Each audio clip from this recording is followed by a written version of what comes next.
अस्सलाम वालेकुम नाज़रीन, आप देख रहे हैं ज़ीशान सैयद यूट्यूब चैनल। नाज़रीन, आज बात करेंगे दो चीज़ों के ऊपर। जस्टिस मंसूर अली शाह का काजी के नाम ख़त और उस ख़त में क्या लिखा है, आईना दिखाया, काजी के जवाब का इंतज़ार रहेगा।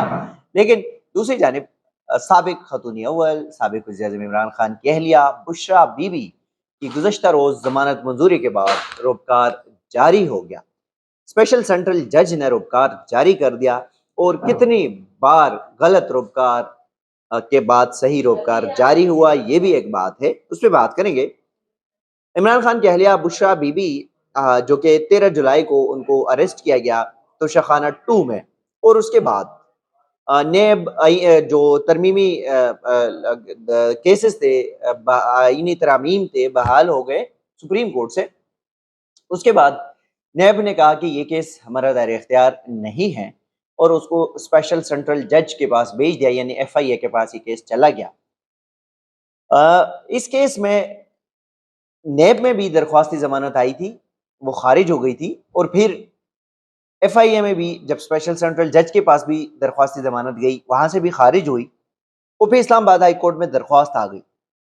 इस्लामाबाद हाई कोर्ट के जस्टिस मियां गुल हसन औरंगज़ेब ने समातें करते हुए बुशरा बीबी की ज़मानत मंजूर कर ली। 10-10 लाख मुतल्लकों के उस 2 मुकदमात में। अब ज़मानत गुज़श्ता रोज़ मंजूर हो गई। अदालत ने कहा बुशरा बीबी को रिहा करे। फिर रोबकार कल जारी नहीं हुआ, सारे जजेस घर चले गए। एक दूसरे उनके जज की अहलिया का इंतकाल हो गया था, अब्दुल गफूर काकड़ साहब, एडिशनल सेशन जज। तो सारे जजेस उधर गए, ऑल दो कि जनाजा 10 बजे था, लेकिन जजेस वापस भी नहीं आए। और फिर उसके बाद पीटीआई ने तो खैर सोशल मीडिया पे बड़े बातें की, ये हो गया, वो हो गया, रोबकार जारी नहीं किया। लेकिन ये टाइमिंग इसलिए दी क्योंकि कुछ ज़राए ने बताया है कि बुशरा बीबी के हवाले से एक और केस में गिरफ्तारी की तैयारियां हो रही है। कैसे, किस केस में गिरफ्तार करना है, इसका अभी ये पूरा प्लान करना था, क्योंकि नेब के पास ऑलरेडी तोशाखाना 3 केस पेंडिंग पड़ा है, जिसका अभी तक उन्होंने बताया नहीं है। लेकिन ज़राए ने ये कहा कि वो तोशाखाना 3 अभी एफआईए के पास जाएगा और शायद उसी में बुशरा बीबी की गिरफ्तारी मुमकिन है। तो ये जो टाइम था वो इसीलिए दिया गया। फिर आज और एक और चीज, कल पीटीआई वालों ने, सारे लोगों ने इधर उधर वो इल्जामात लगाए जजेस के ऊपर, ये किया वो किया, लेकिन किसी भी बंदे ने मचल के जमा नहीं कराए। और फिर आज तारिक नून जो एक शख्स है, उन्होंने ये मचल के जमा करवाए। अच्छा, यहाँ पे एक और चीज इंटरेस्टिंग पॉइंट है कि जो अदालती अमला है, जिनका काम यही है कि रोबकार जारी करना, और ये कोई एक बात नहीं है, कोई एक बार नहीं हुआ, मतलब रोज का आपका काम है कि आपने रोबकार जारी करना होता है। तो बुशरा बीबी का रोबकार आज सुबह पहली बार जारी हुआ, गलत। दूसरी बार जारी हुआ, गलत। तीसरी बार जारी हुआ, गलत। और चौथी मर्तबा रोबकार सही जारी कर दिया गया। अब बुशरा बीबी की जो वकला है, वो रोबकार लेकर अडियाला जेल की तरफ रवाना हो गए हैं। वो वहां जाएंगे, रोबकार जमा कराएंगे, और फिर उसमें टाइम लगेगा। वैसे तो कुछ ज़राए के हवाले से कि बुशरा बीबी को किसी भी केस में गिरफ्तार किया जा सकता है, लेकिन अब इंतज़ार करना पड़ेगा कि आया ज़राए ने खबर सही दी या गलत। लेकिन ये बात है, तकरीबन 80% इम्कान है बुशरा बीबी के नए केस में गिरफ्तारी का। वो 9 मई का केस हो सकता है, या वो तोशाखाना 3 का केस हो सकता है।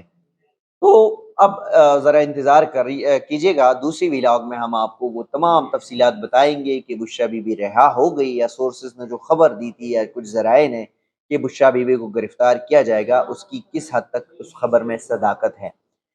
दूसरा जो मामला है वो यह है कि अ, सुप्रीम कोर्ट के जाते जाते काजी काजी फाइज ईसा को सुप्रीम कोर्ट के सीनियर जज मंसूर अली शाह ने गुज़श्ता रोज़, यानी कि 23 अक्टूबर को एक ख़त लिखा था, और उस ख़त में जस्टिस मंसूर अली शाह ने बड़े शिकायतें की है। और वो शिकायतें जो है वो इस तरह नहीं है, वो सिर्फ इस हद तक कहा गया है उस ख़त में کہ جب یہ جو منصور علی شاہ نے کہا کہ سر تھامس کا اس میں ایک لکھا ہوا ہے نوٹ، اور ساتھ ہی اس میں یہ کہا ہے کہ اختیار ہوتے ہوئے ہم اکثر بھول جاتے ہیں کہ لوگ ہمارے اعمال دیکھ رہے ہیں اور تاریخ کبھی معاف نہیں کرتی۔ ساتھ ہی جسٹس منصور علی شاہ نے جو خصوصی بینچ ہے اس میں بیٹھنے سے انکار کر دیا، اور کہاں بھی کہ پہلے بھی لکھا تھا ترمیمی آرڈیننس پر فل کورٹ بیٹھنے تک خصوصی بینچز کا حصہ نہیں بنوں گا۔ جسٹس منصور علی شاہ نے نیا خط 23 اکتوبر کو لکھا، اور خط جو ہے سر تھامس مورے کا کال بھی نقل کیا گیا ہے۔ چیف جسٹس کو بطور سربراہ پریکٹس اینڈ پروسیجر کمیٹی یہ خط لکھا گیا ہے۔ اب یہاں پہ ایک نقطہ اور آ گیا کہ پریکٹس اینڈ پروسیجر جو کمیٹی ہے، چونکہ قاضی جا رہا ہے، چیف جسٹس بن گیا اپنا یحییٰ افریدی صاحب، اور ایک امین الدین صاحب سے پہلے ایک جو ہے وہ منصور علی شاہ صاحب نے انکار کیا تھا، جسٹس منیب کو نکالا گیا تھا، تو اب ایک بار پھر سے جسٹس منصور علی شاہ نے انکار کیا، وہ خصوصی کمیٹی میں نہیں بیٹھیں گے۔ جسٹس منیب کو پہلے نکالا گیا تھا، اب بات آ گئی تو کریں گے کس کو؟ جسٹس یحییٰ افریدی کے پاس جو ابھی اختیار ہے یا آپشن ہے، وہ آپشن یہ ہے کہ یا تو جو منیب اختر کو واپس ان کرے پریکٹس اینڈ پروسیجر کمیٹی میں، یا جسٹس امین الدین کو سائیڈ لائن کر کے جسٹس یہ منیب اختر اور منصور علی شاہ کو ان کرے، یا اگر امین الدین کو رکھنا ہے تو پھر جسٹس جمال مندوخیل ہی آپشن ہے سینیارٹی کے حوالے سے، تو پھر وہ اس کمیٹی کا حصہ ہوں گے۔ لیکن اس کمیٹی میں کچھ چیزیں بڑا میں واضح کر دوں کہ جو قاضی کے حوالے سے کہا جا رہا تھا، یا جسٹس امین الدین کو انہوں نے رکھا اور ہم خیال ججز بنایا، تو اس بار وہ کہانی نہیں ہوگی۔ یحییٰ افریدی گزشتہ روز ان کی سب سے پہلی ملاقات جسٹس منصور علی شاہ سے ہوئی تھی، ان کے چیمبر میں ہوئی تھی۔ جسٹس منصور کے ساتھ ان کا بڑا پرانا اور دیرینہ تعلق ہے، زمانہ طالب العلمی کا تعلق ہے، زمانہ وکالت کا تعلق ہے، زمانہ جج شپ کا تعلق ہے۔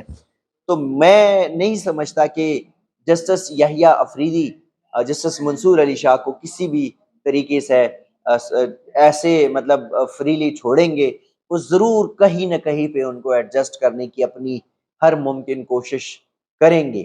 اور جو ایک اور بات ہے وہ یہ ہے کہ ابھی کچھ دنوں بعد بلاول زرداری صاحب کو جمہوریت یاد آ جائے گی، جب آئینی بینچز کا حصہ یا سربراہ وہ جسٹس منصور ہوں گے تو پھر ان کو دوسری قانون سازی اور آئینی عدالتیں اور پتہ نہیں کیا کیا چیزیں جو ہے وہ یاد آ جائے گی، اور پھر ایک اور بڑی ترمیم اور قانون سازی کی ضرورت پڑے گی۔ 26ویں تو ہو گیا، 27ویں قانون سازی بھی ہوگی اور 28ویں بھی ہوگی۔ جب تک جوڈیشری کے اوپر پکا پراپر ہاتھ نہیں ڈالا جاتا، یہ اسٹیبلشمنٹ کے کہنے پہ یہ قانون سازیاں چلتی رہے گی۔ ناظرین، یہ تھی آج کی اپڈیٹس، اپنا فیڈ بیک ضرور دیجیے گا اجازت، اللہ حافظ۔